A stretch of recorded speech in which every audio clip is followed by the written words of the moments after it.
Welcome everyone to East Rock Creek Village's Ask Our Social Worker, our beloved Barbara Scott.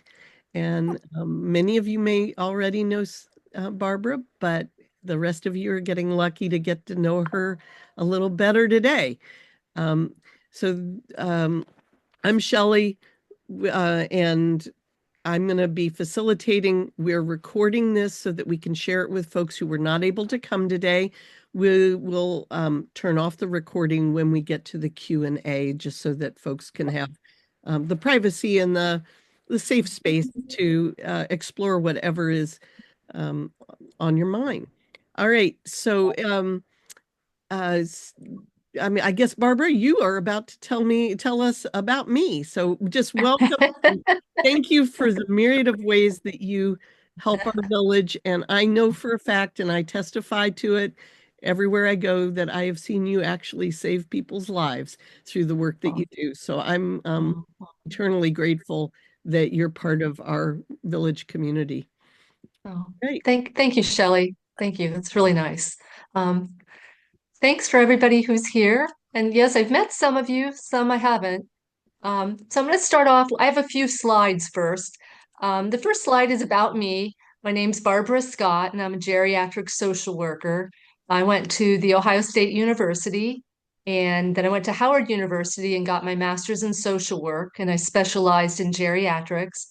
As a social worker for ERCV, my role is to provide members with expertise and resources.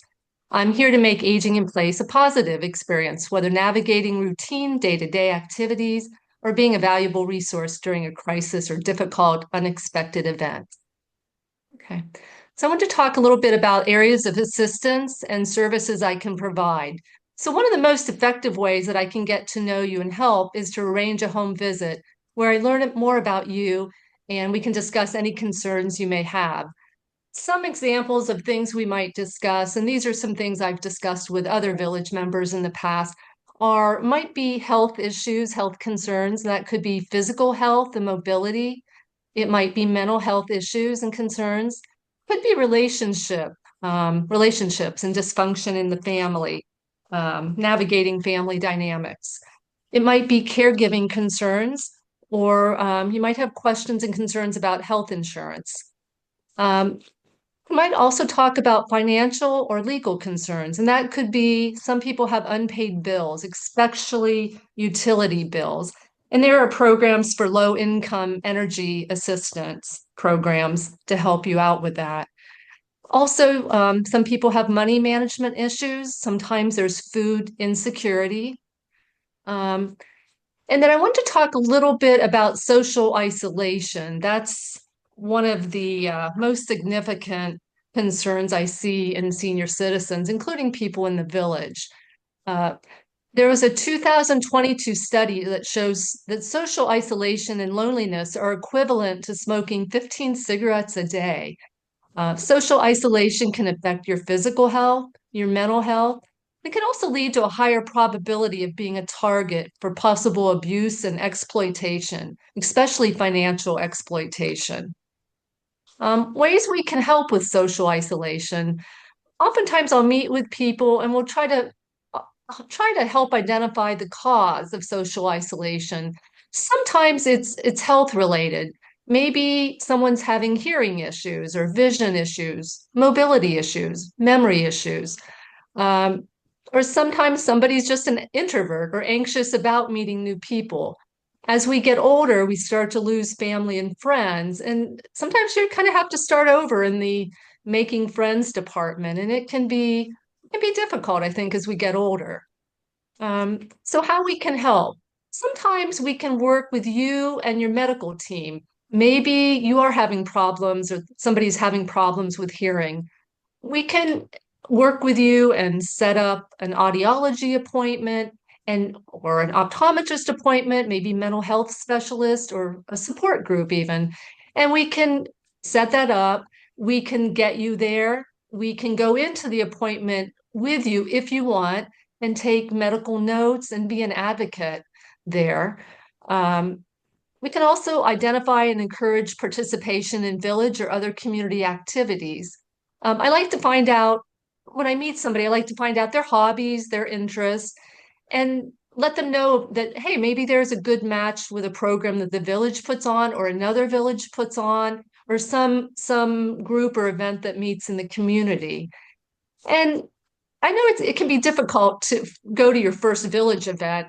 So sometimes if I know that you would like to go to a lunch bunch or a happy hour, we can meet you at well, we can get you there and provide transportation with a friendly volunteer. And then we can meet you at the event and make sure um, that you're introduced to other people and that you have a nice time. We're not going to just have you go to the event and have nobody to talk with or anything. And so we want you to have a good time at an event. And I think most people, if they come to one event, that they often come to other village events as well. And of course, we can provide transportation as well. And after the event, I usually follow up with somebody to see how they thought things went. Did they have a good time? Identifying resources to help. So we can discuss ways to help, and this might be through services, programs, volunteers that the village provides. Could be rides to medical appointments, medical note taking, visits from volunteers, maybe sending a volunteer over once a week to go on a walk with you. There are also federal programs. An example of a federal program that some of our members are signed up with is SNAP, which is a supplemental nutrition assistance program. That's a federal program. And then there are district programs. There's a Safe at Home program. Just a second here. And it provides in-home preventative adaptations to prevent falls. And that could be anything like handrails, stair lifts, grab bars in your home.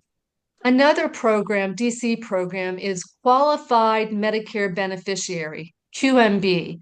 And this can help with the cost sharing charges, of Medicare, including premiums, deductibles, and co-insurance. And it's for people who have income that's too high for Medicaid, but still need some extra help.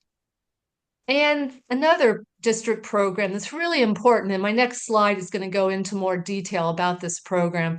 It's called the Elderly and Persons with Disabilities Program, EPD for short.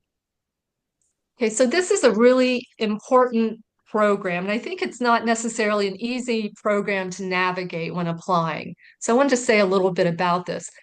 And if you could benefit from this program and you meet the qualifications, or if you know somebody in the village, please let them know to get in touch with me. It's a good program, an important one. So the EPD program, it provides services in the home of people who would otherwise need to live in a nursing home. And some of the qualifications for this program ask, do you need assistance in your home with activities of daily living, ADLs? Does somebody need help dressing, grooming, preparing meals, perhaps toileting, things like that? You would need help with ADLs to qualify for this program. Another qualification for this program is your monthly income must be less than $2,382 a month. Do you have 4,000 or less in accountable assets, not including your home? Those are some of the qualifications for this program. And there's another part of this program, Service My Way. As an EPD waiver recipient, you can decide who will provide your aid services. Maybe you have a cousin or a neighbor or maybe a former housekeeper or somebody who would like to come in and help you out and needs to be reimbursed for that. That can happen through the Service My Way. Otherwise, if you don't have someone like that, the program will find an aid for you to come into your home. So you need to start the EPD process early. It can take many, many, many months. And how it works, I'll just say quickly. If you qualify or you know somebody who qualifies, get in touch with us. There's an application. Your primary care physician will need to complete a part of the application, and they'll need to say what your medical issues are and the diagnosis codes for those, and agree that you could benefit from having an aide in your home. And then we get that back and we help you complete the rest of the application. We then send it into a group called Liberty Healthcare. That's the contractor.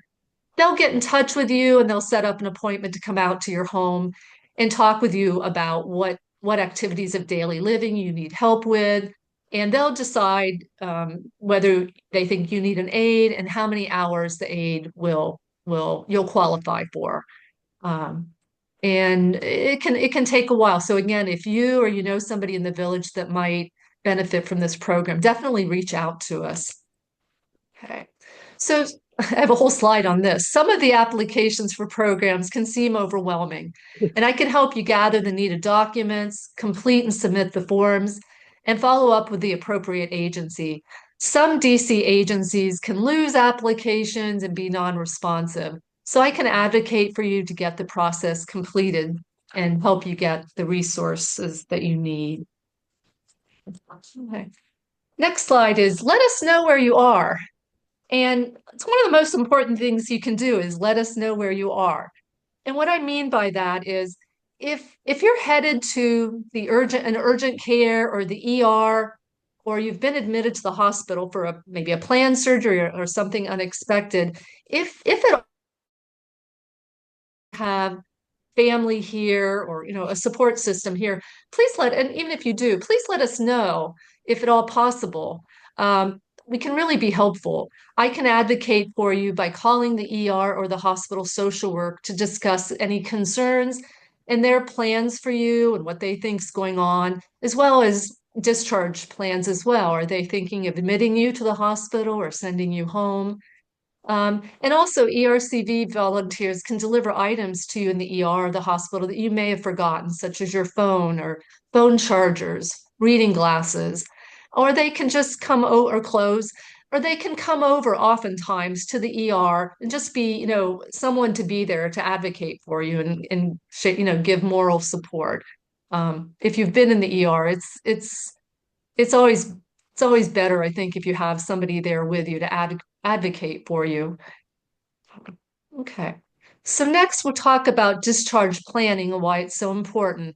So if you are hospitalized, generally you'll be discharged to home or to a rehab center.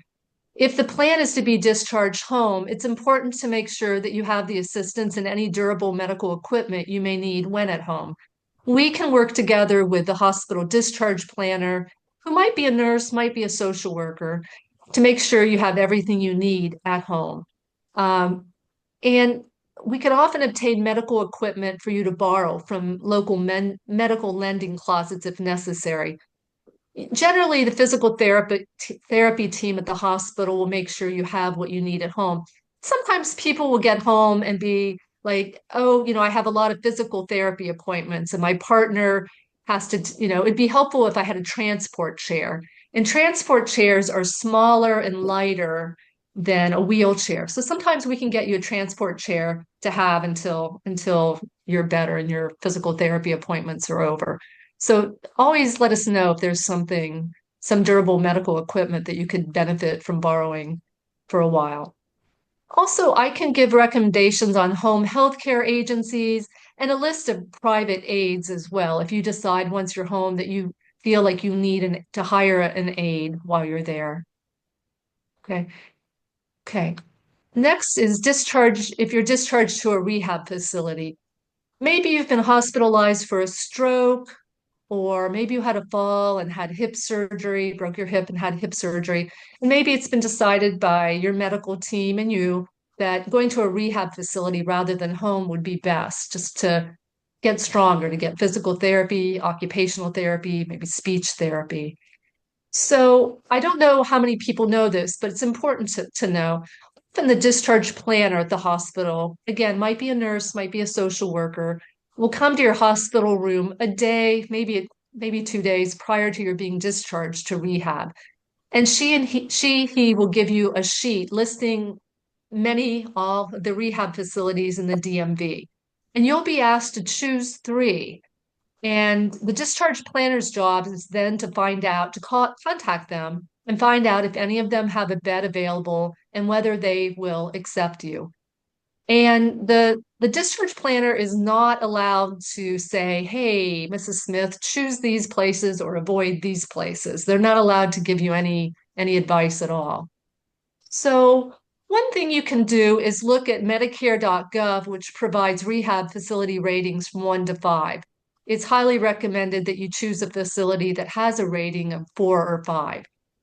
But personally, I feel like these ratings aren't always accurate. I urge you to speak with me regarding a recommendation for rehab as well as facilities to avoid. I often know where members have been for rehab and the quality of care and their positive or negative experiences. Every once in a while, a facility might get a rating of 4, and yet I know we've had maybe 2 or 3 people in the past year at ABC Rehab, and everyone has had a really, really bad experience. And so you still may choose to go there, but I think it's helpful to know what some of our village members have experienced. And then once you have been transferred to a rehab facility, you can reach out to me. I can advocate for you with the rehab facility medical team, especially if you run into any problems. Sometimes people will go to a rehab facility and they're supposed to be getting physical therapy, and maybe they've been there 3 days and nobody PT has not come to talk to you, and nobody seems to know when they're going to come. So I can call over and talk with PT. I can talk with the director of nursing and really advocate for you. Or sometimes I feel like a lot of rehab facilities never have enough staff, enough nursing staff. And maybe you keep ringing your bell for a nurse and nobody's ever coming, and you need to use the bathroom and you're not allowed to get up on your own. And you're wetting the bed or something, which is not healthy and not a good experience. So again, I can call over there and make sure the director of nursing knows that we're very concerned about this. Oops. Okay. Okay. And then this is the last slide. I'm here to make aging in place a positive experience, whether navigating routine day-to-day activities or being a valuable resource during a crisis or a difficult, unexpected event. Okay. There we go. Now I can see everybody. That's great. Yeah. And let me just thank you, Barbara. That was Yeah, excellent. It was sure. a whirlwind, and it's a font of good knowledge. I It's a want lot of to good information. I want to emphasize that the benefits of working with Barbara through the village come as part of your membership with East Rock Creek Village. All Yes. our social and educational and cultural programs we keep open and free to anyone, but in terms of volunteer services and social work support, those are exclusively for members, and you can be a full pay member or a low or no cost member. We don't want finances to be a barrier to care. So if you live in the neighborhood and you're of the correct age and you're in our service area, financial will not be a reason why you're denied membership. So just to say, if you know of people who are not members but you think would really benefit from having this kind of compassionate community to be part of, please be our advocate and let them know that if they come to East Rock Creek Village, there's, a community of support. So we're not a social service agency, but we do care and we want people to have what they need. I'm going to turn off the recording and open this up to conversation, but just officially, thank you, Barbara. Do Yeah. you, okay, so we'll just do that. Okay, thank you all.